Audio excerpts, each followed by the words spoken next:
Action. Okay. Hello, everybody, even though that everybody is one other person and Rai. Hi, You know me, it's Story the Creator. Riley can introduce himself. I'm Riley. I'm the guy who got addicted into One More Night and decided to play it for a long period of time. And I'm his friend. So today, me and Story will be explaining, or trying to explain the lore. Remember, we're not that smart.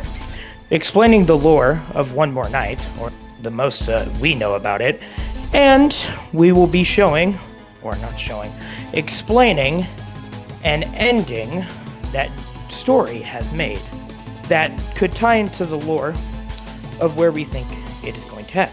And it could But and it first, was made with Riley's help. yes, but first, we must explain the lore. So, let's start from the beginning. To make it just simple, well, let's just say this. David did something bad. Apparently, we have no idea what it is. All we know is that it involves his friends. And this can be found in the dialogue of Trapped in My Nightmare. And Jordi ending. yes, and jordi ending. So, let's start the end dive on the first and base ending, Trapped in This Nightmare. Now, Trapped in This Nightmare, night 20 is pretty basic. You go against myself, which you should already know, but let's look at the dialogue for it. At the ending cutscene, David explains that he is trapped in this nightmare because of what he has done to his friends. And like we said earlier, quote, "My guilt, my regrets, they cling to me like chains, whispering." And he explains that he can't not escape, not in this skin. Maybe there is another way, but that path is drenched in darkness, just like me. Yeah, that's a quote. Now, sure, there's a bit of stuff that we left out, but that's the main premises of the night. Now, the lore that is implied into it is that he did something that is making him trapped here with his guilt and regrets.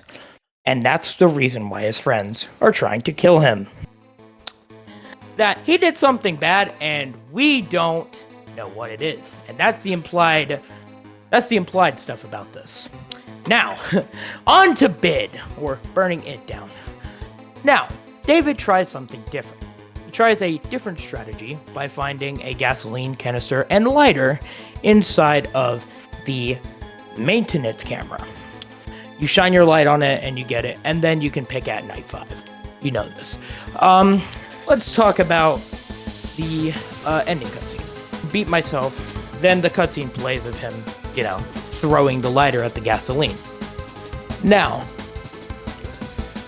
myself snaps his fingers, and you go into a blue portal on the ground. The portal leads to this place with myself and a couple of stuff you have to take care of, like memory fragments. Now, let's get to the cutscene. The ending cutscene is him getting out of the locker and him saying that this was all of a way for myself to rebuild the pizzeria. Yeah, the cabin was because, a distraction. Yes. Now, this cabin is who knows where, and it was a thing built by myself to keep him distracted until he could rebuild the pizzeria. Because David did destroy the pizzeria with the fire, which means that he could probably do something later on to destroy it. Now, keep this ending in mind. We have a lead to our ending that we made afterwards. Now that we finished... Bid's route is David trying to manually escape. Yes. And the other route with Jordi, or Paint the World Purple, is the route with the entities, or friends, as David calls them. Now that I have explained the other two, Story, you can explain Paint the World Purple and False Savior. Paint the world purple. Inside of the lobby, inside of the bar area of the lobby, I guess, there is a locked door. If you keep interacting with it enough, it will break, leading you into Jordi's office where you can get his paintbrush. Hold on. Let me just ground myself. What? I'm going to Jordi's office so they can see what's in there. Ah. El bar. Keep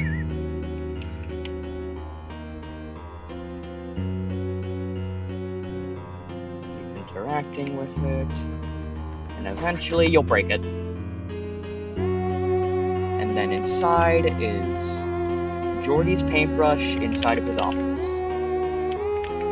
And you'll see on the bulletin board all these notes that are probably from myself, but we won't really get into them.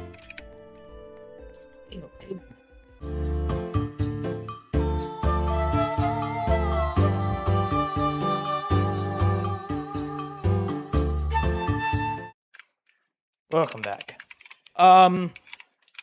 Yeah. Anyways, that is Jordi's office where you get his paintbrush, and if you take it into the game by going into inventory and equipping Jordi's paintbrush and get Jordi as a threat, if you hold the flashlight on him, he'll start dropping notes and/or papers. When you collect enough of them, you can equip Jordi's path in Night 5. I am not going to explain the rest of the night because you should already, or the rest of the path because you should already know this. Now, into the boss fight. After you defeat myself, or technically during the time you defeat myself, the power randomly cuts out, and there is a purple thing going on. And the cutscene has David realizing the power is out, going outside the office, and then Jordi shows up, stating that he thought David had changed, but it turns out David was still the same monster that made the mistake before David was put into the coma. And Jordi talks about how he's mad about how his paintbrush was stolen, his notes, David kept them in the office for the entirety of the round, or the run. And then after all that, and how he says that David should be angry and how he's tired of myself always having the spotlight in the end, he activates his boss fight saying that they should have one last dance. And now, I'm not going to explain the boss fight because you should already know it. Yeah, there's no real lore in the boss fight besides the dialogue David says at the start, which I don't remember. And even then it's not lore related, half of them are just him trying to say that he's sorry. And then afterwards, Jordi comes to him after he's survived the boss fight, says that he's proud of David, which is literally in the description for the empowered paintbrush, which you get from the ending. I'm proud of you. And he gives David the empowered paintbrush, and then David leaves. And that's the lore implications of Jordi's ending are just the entities are going to try and help him if they want to. I guess I don't really fully remember the lore implications. I would like to say this. There is one little detail that is a little bit confusing, but it could make sense if this is a coma. Now, I'm not gonna know the exact line because I don't have it pulled up, but Jordi says something along the lines of, "I'm proud of you. Even if I'm not the real me, I believe that you can apologize to everyone." Yeah, I mean, we already know that the entire restaurant and these nights are constructs made of myself, the entity made of David's guilt and regret. So it would make sense that myself made and is controlling these entities. Yes. So that could possibly be what Jordi means. Yes, and that's probably the only theory we have of now. Yeah. On to Puppet ending. So, unlocked by letting Puppet out of the box 3 times before night 5, you get to take a mask from the wall, and you get to choose her ending, which is just her being constantly out of the Puppet box. There is more to it, but that's it boiled down. And the ending cutscene is after the boss fight with myself ends, a portal opens beneath David and takes him, which, from what I saw in the cutscene, at least that's my interpretation, myself seems to try and grab David before he's consumed by the portal, but fails. Yes. Which I did find interesting, which, I mean, I guess it makes sense. I mean, it's David's special hell, made by myself. Myself wouldn't want him to leave. Yeah, so that's the cutscene for Puppet's night or boss fight beginning. And then afterwards, I don't remember exactly the dialogue, but Puppet talks about how there is still redemption for David in a way. Gives the item of the gift, like the starter, the gift box, and the lore implications of Puppet's ending. I don't fully remember either because I have dementia. I'll just go ahead and explain something. Please do. The lore implications, I think, or we think, is that David knows what they did. And they know that they cannot just get a cheap escape like what Puppet is trying to do. Puppet was trying to give them an escape. They did not want that. They know Puppet. They know Puppet is the other soul. The burdened soul, I can't remember the exact word. But is the soul on the other side of the struggle. And he does feel obligated to finish this instead of getting the cheap way out, which is, getting helped by Puppet, or, getting... I don't even think Puppet could let him out. I mean, this is a construct by his own guilt. True, but I don't think... something else let him out. True, but I don't think this is what Puppet was implying. I think Puppet was trying to give them an escape by using the box, or whatever. Either way, David does not accept the Puppet's thing, and you can tell by the dialogue and memory and stuff. But Puppet does respect the will of how David is being and how resilient against everything, and still fighting after this many years. And Puppet can respect that. And that's why Puppet gives the box. And says, and may, and at the end, in the future, may, I can't remember the exact words, but he says something along the lines of them forgiving. Now, we have explained the endings in our own bad way. We are bad at explaining them. But hopefully you are going along with what we said in our stupid simplified ways. And hopefully you haven't had a stroke from how stupid we sound. Thank you.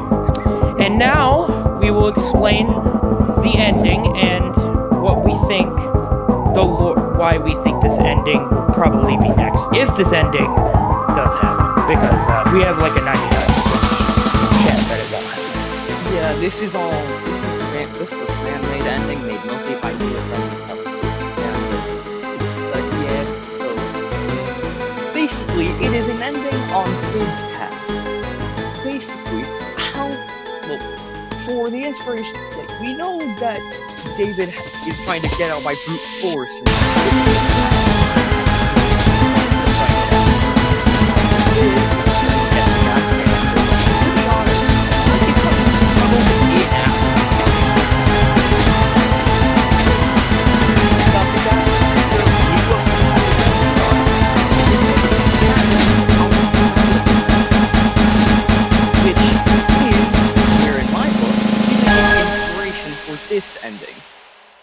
Now, the ending name, I do not remember or have not created. I don't remember which one it is. It's probably not We have not created yet. created. Yeah.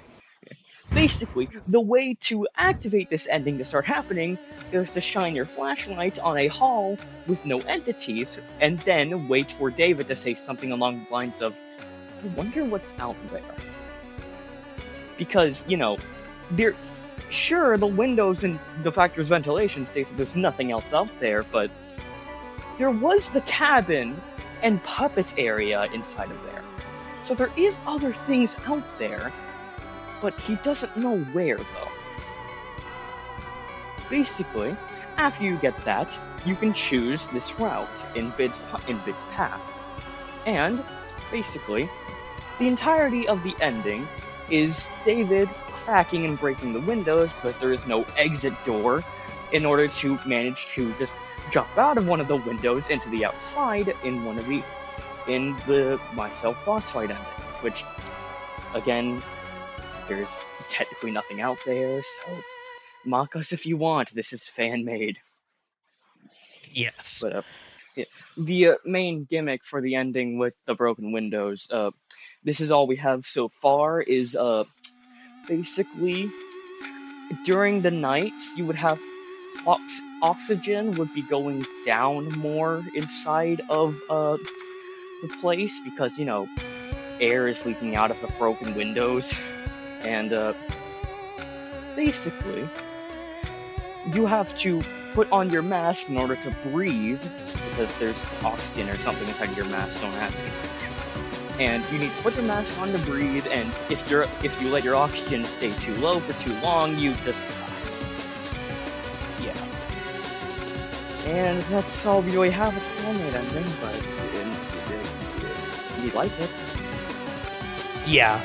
So it's not finished, but the main thing is, let's just go on key points here. The main thing about this ending is David wants to see if there's anything that he can get to out there, and there's probably nothing out there. I mean, we don't know what the actual ending cutscene would be because we don't own the game, so we wouldn't know.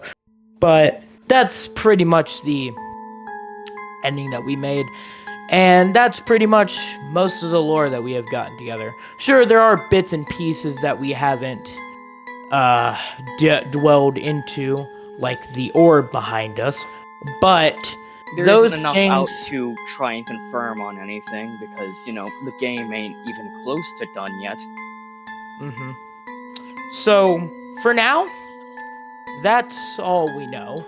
Hopefully we will make an updated video on this once more lore comes out, but that depends on how long that takes. And for now, there's going to be a new ending in the new update that comes out. Depending on when that update comes out or when the trailer comes out for that ending, hopefully we will find out more. And once that ending comes out, we'll probably make a video on it and explain what happened in the ending. And it'll probably be more in depth than we did on this because these endings have been out for, I can't remember how long, before Christmas. So it should be better once we actually get our footing. So anyways, I hope you guys did enjoy this video that me and Story have made together, and I hope you do come back to watch more of the videos. I hope y'all did enjoy this. Well, I guess bye for now. Bye. Farewell, everyone.